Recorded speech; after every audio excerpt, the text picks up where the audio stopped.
Hello guys, आज हम करेंगे क्लास 7 हनीकॉम्ब का चैप्टर नंबर 4। हमारा चैप्टर नंबर 4 है the ashes that made trees Bloom. Ashes का मतलब होता है राख। ऐसी राखें जो कि पेड़ों को ब्लूम करती है, मतलब उनको ग्लो करने में हेल्प करते हैं। अब दिस इज़ अ स्टोरी, एक स्टोरी है एक होनेस्ट और एक हार्ड वर्किंग, मेहनती और एक बुद्धिमान और दयालु आदमी के बारे में और उसके पेट डॉग के बारे में।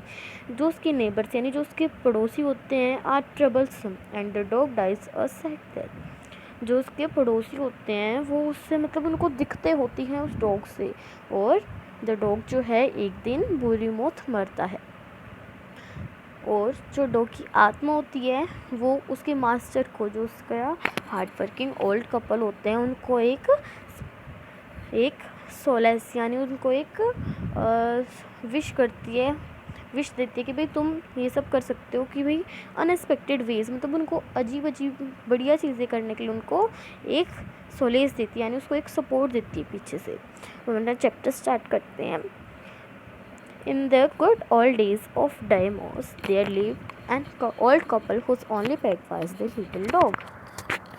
अब पुराने अच्छे दिनों में दो कपल यानी दो लोग रहते थे डेइमोस। डेइमोस जो है पहले जापान में जो वेल्थी लैंडलॉर्ड्स यानी जो अमीर लोग रहते थे वहाँ पे रहते थे। उन कपल के पास सिर्फ और सिर्फ एक छोटा सा पेट डॉग था।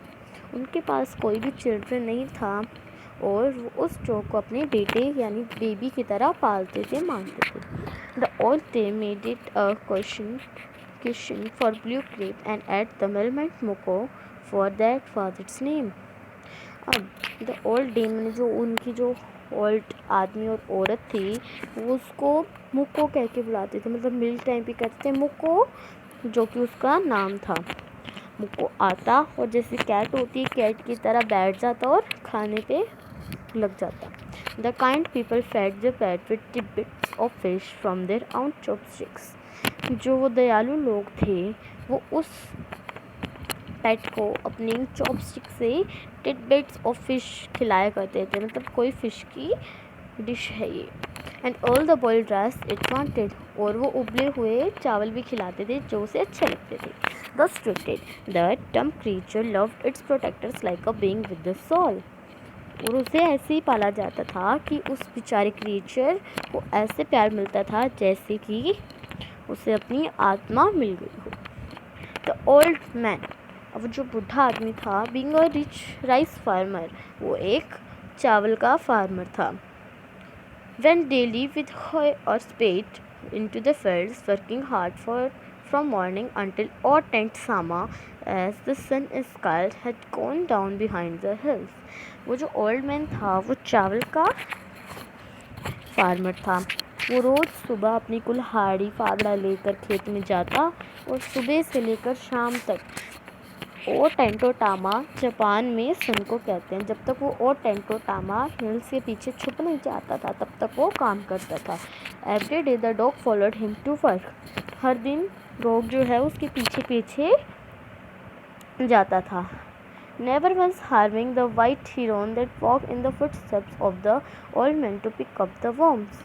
और उसकी हेल्प करता था जो उसके फार्मर है, उसके वर्म्स यानी कीड़ों को पकड़ने में भी हेल्प करता था। For the old fellow was patient and kind to everything that had life and often turned up a sword on purpose to give food to the birds. वो जो ओल्ड फेलो यानी वो जो जानवर था वो बहुत ज़्यादा शांति प्रिय, पेशेंस रखता था और अपनी लाइफ के प्रति भी वो खुश था। और वो क्या करता था, उनको पकड़कर कीड़ों को वो बर्ड्स को खाना खिलाया करता था। One day the dog came running to him. एक बार जब डॉग उसकी ओर भागता हुआ आ रहा था, putting his paws against his legs and motioning with head to spot behind, वो एकदम से रुक जाता है और अपने पीछे देखने लगता है। The old man at first thought his pet was only playing and didn't mind it. पहले तो वो ओल्ड मैन सोचता है कि उसका पेट बस उसके साथ खेल रहा है, इसलिए वो उस पर ज़्यादा ध्यान नहीं देता। But the dog kept on whining and running to and fro for some time. लेकिन जो डॉग है उस आदमी का पीछा करता रहा. Then the old man followed the dog a few yards to a place where the animal began a living scratching. तो फिर वो ओल्ड मैन भी उस डॉग को फॉलो करता है और वो एक यार्ड में जाके चला जाता है जहाँ वो लिव यानी आराम स्क्रैचिंग यानी खुदाई कर रहा होता है. Thinking it was possibly a buried bone or the bit of fish, the old man stuck his head in the earth wet low a pile of coal came before him. पहले तो वो सोचता है कि या तो उसको कोई हड्डी की खुशबू आई होगी या फिर उसको कहीं वो फिश सूंघ गई होगी, इसलिए वो कर रहा है. जैसे फिर वो ओल्ड मैन यानी अपनी कुल्हाड़ी को उधर मारता है अर्थ में, तो उसमें से एक सोने का घड़ा बाहर आ जाता है. बहुत सारे सोने के सिक्के उसके सामने आ जाते हैं. Thus in an hour the old couple were made rich. बस इसी 1 घंटे में वो दोनों दंपति, बूढ़ा और वो बुढ़िया, रिच बन जाते हैं, अमीर बन जाते हैं. The good souls bought a piece of land, made a feast for their friends and gave plentiful to their poor neighborhoods. अब वो अच्छी आत्मा वाले लोगों ने एक पीस ऑफ लैंड खरीद लिया यानी एक ज़मीन खरीद ली और अपने फ्रेंड्स को उधर खाने पर बुलाया. और जो उसके पुअर नेबर मतलब जहाँ वह पहले रहते थे वहाँ पे जो उसके पुराने उनके जो पड़ोसी थे उनको भी प्यार से यानी प्लेंटीफुल आदर से बुलाया. As for the dog, they petted him till they nearly smothered him with kindness. अब डॉग को अब सब ऐसे पेट करते थे बहुत ज़्यादा काइंडनेस के साथ. Now in the same village there lived a wicked old man and his wife. और उसी अब विलेज में एक विक्ड यानी बहुत ही बुरी सोच वाले बूढ़ा और एक बुढ़िया रहते थे. Not a bit sensitive and kind, whom had always kicked and scolded our dogs whenever any passed their house. वो लोग इतने गंदे थे कि उनके अंदर 1% यानी 1 बिट भी उनके अंदर दयालुता नहीं थी. अगर उनके घर के पास से कोई भी डॉग अगर गुजरता तो वो उसको किक और स्कोल्ड यानी उसको डांटते थे, मार कर उसको भगा देते थे. Hearing of their neighbours good luck, उन्होंने अपने पड़ोसियों का गुड लक सुनकर, उनके पड़ोसी कौन थे, वो डॉग वाले नेबर्स, उनका गुड लक सुन के they called the dog into their garden and set before him bit of fish and other dainties. वो क्या करते हैं, उस डॉग को धक्के से अपने यानी ज़बरदस्ती करके उसको अपने गार्डन में ले आते हैं और उसके सामने बहुत सारी फ़िश डेंटीज यानी मतलब उसके खाने पीने की चीज़ें रख देते हैं. वो सोचते हैं कि अगर वो ऐसा करेंगे तो वो डॉग भी उसे ट्रेजर दिलवाएगा. But the dog being afraid of the cruel pair would neither eat nor move. लेकिन डॉग वो उन क्रूअल यानी उन गंदे पेयर से डरता था, उन पेयर यानी वो दोनों कपल से डरता था और ना ही उसने कुछ खाया और ना ही वहाँ से वो हिला. Then they dragged him out of doors, taking a spade and hoe with him. अब वो जो है अपने घर से बाहर आते हैं एक कुल्हाड़ी को लेकर. No sooner had the dog got a near pine tree growing in the garden than he began to paw and scratch the ground. फिर जल्दी ही वो डॉग जो है पाइन ट्री के पास जाकर अपनी स्क्रैच करना चालू कर देते हैं, खुदाई करना चालू कर देता है. फिर वो सोचते हैं कि यहाँ पे ज़रूर ट्रेजर है जो कि इनको मिलेगा. Quick wife, hand me the spade and hoe, cried the greedy old fool as he danced with joy. वो जो बूढ़ा लालची आदमी था वो खुशी से नाचने लगा और अपनी वाइफ को बोला कि सुनो जल्दी से जल्दी मेरी कुल्हाड़ी लेकर आओ. Then the covetous old fellow with the spade and the old crone with the hoe began to dig. अब वो दोनों दंपति, वो दोनों बूढ़ा और बुढ़िया अब कुल्हाड़ी फावड़ा लेकर वहाँ खुदाई में लग गए. But there was nothing but a dead kitten, the smell of which made them drop their tools and shut their noses. उन्हें वहाँ पर कुछ नहीं मिला सिवाय एक मरी हुई किटन यानी बिल्ली के बच्चे के अलावा उन्हें कुछ नहीं मिला. उसकी स्मेल से क्या हुआ, उन्होंने अपने कुल्हाड़ी और फावड़ा तो नीचे फेंक दिए और अपनी नाकें बंद कर ली.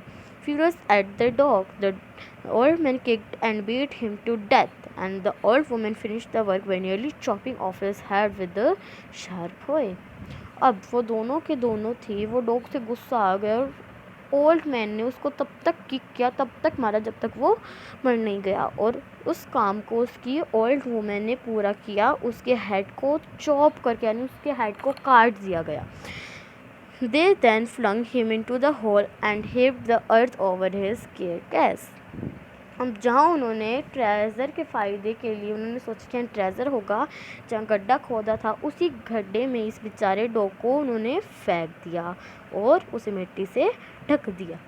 The owner of the dog heard of the death of his pet and mourning for him as if he had been his own child. जब उसके डॉग के ओनर ने सुना कि उसके बेचारे पेट की डेथ हो गई है, तो बेचारा सोचने लगा कि हाय तो मेरे बच्चा था, क्योंकि वो अपने बच्चे की तरह पालते थे. Went at night under the pine tree. वो उसी रात उस पाइन ट्री जहाँ पे उन लोगों ने खुदाई करके उसे गाड़ा था वहीं पहुँच गया. He set up some bamboo tubes in the ground such as used before tombs, in which he put fresh flowers. Then he laid a cup water and a tray of food on the grave and put some costal sticks of incense.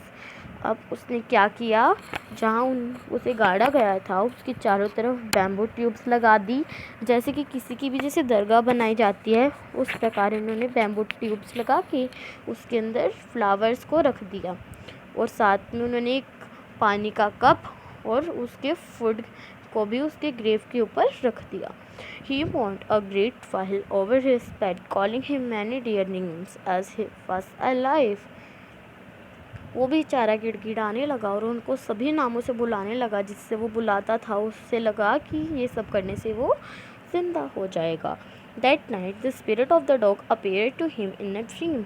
उसी रात dog की आत्मा, spirit यानी आत्मा वहाँ आई और उस man को बोली, cut down the pine tree over my grave and make from it mortar for your rice pastry and milk for your bean sauce.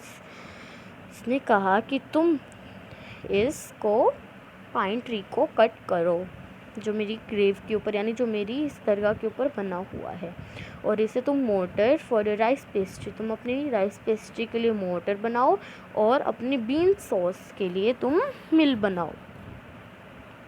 अब so the old man chop down the tree, इसलिए उस old man ने उस tree को काट दिया. And cut out of the middle of the trunk as a section about 2 feet long. उसने कहाँ से काटा, उस पेड़ को करीब 2 फीट ऊंचे से काटा. With great labour, partly by fire, partly by the chisel, he crept out a hollow place as big as a small bowl. He then made a long handled hammer of wood such as it used for pounded rice. अब उसने क्या किया, जो उसने space छोड़ा था उसके अंदर वो अंदर ही अंदर चीसल यानी टूल होता है जिसे वो खरोचता गया अंदर और एक तरह से उसे बाउल की शेप दे दी. उसने फिर जो बाकी वुड थी उसे एक हैंडल हैमर बना लिया जिसे वो राइस को पॉन्ड के लिए यूज़ कर सकें. When New Year time drew near, he wished to make some rice pastry. अब न्यू ईयर आने लगा तो उसने सोचा कि हम अब राइस पेस्ट्री बनाते हैं. When the rice was all boiled, Granny put into the mortar. Then the man lifted his hammer to pound the mouse into dough. अब जो उन्होंने बाउल और जो मोटर बनाया था उसने उस बॉइल्ड राइस को उस मोटर में डाल दिया. फिर वो जो फार्मर था अपने हैमर से उसका डव यानी उसका चूरा करने लग गया. And blows fell heavy and fast till the pastry was all ready for baking. जल्दी ही वो जो राइस थे वो उनकी पेस्ट्री को बेक करने के लिए रेडी हो गई. Suddenly the valve mass turned into a heap of gold coins. जल्दी ही जिसके अंदर उन्होंने उसको कूटा था वो एक हीप ऑफ कॉइन से बदल गया. Then the old woman took the hand mill and the filling it with beans began to grind the gold chopped like grain. अब जो उन्होंने हैंड मिल बनाई थी बीन सॉस को बनाने के लिए, उन्होंने जैसे ही उसको बीन से फिल किया और ग्राइंड करना चालू किया, फिर क्या निकला, उसमें से गोल्ड निकलने लगा जैसे कि उसकी रेन हो रही हो. Meanwhile, the envious neighbor peeped at the window when the boiled beans were being ground. अब वो लालची दंपति ने ये सब उनकी विंडो से देख लिया. उन्होंने सब देखा कि कैसे बॉइल्ड बीन्स बॉइल्ड राइस कैसे ये गोल्ड में बदल रहे हैं. तो उन्होंने सोचा कि हम भी ऐसे बॉइल्ड बीन्स को लाकर यहाँ पे पीसेंगे.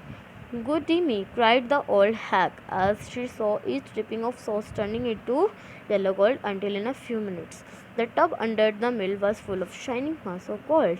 वो जो बूढ़ी अच्छी औरत थी उसने कहा मैं कितनी लकी हूँ कि भाई मैंने तो सॉस बनाने के लिए किया था और यहाँ रेड सॉस के बजाय यहाँ येलो येलो गोल्ड निकलने लगा और कुछ ही मिनटों में जो टब उसने नीचे रखा हुआ था वो शाइनिंग गोल्ड से भर गया. So the old couple were rich again. तो वो बूढ़ी दंपति फिर अमीर हो गई. The next day the Stringy and wicked neighbor came and borrowed the motor and magic mill. अब वो जो गंदी दंपति थी वो आए और उस मोटर और मिल को चुरा कर ले गए. उन्होंने क्या किया, अपने बॉइल्ड राइस और बीन्स को उनमें डालकर करने लगे. जो ओल्ड मैन था उसने उसको पीसना चालू कर दिया और वुमेन ने उसको ग्राइंड करना. बट क्या हुआ, but at the first blow and turn the pastry and sauce turn into the fall of mounts of bones. सबसे पहले तो क्या हुआ कि जो सॉस और जो पेस्ट्री थी वो बहुत सारे कीड़ों में बदल गई. और फिर उन्हें फिर गुस्सा आया. उन्होंने क्या किया, मिल और जो मोटर था उनको पीसीस में काट दिया फायरवुड के तौर पर यूज़ करने के लिए. सो ये हमारा हो गया फर्स्ट पार्ट. Thank you. मेरी वीडियो अगर आपको अच्छी लगे तो लाइक ज़रूर करना. मैं जल्दी इसका सेकंड पार्ट भी शेयर करूँगी. Bye.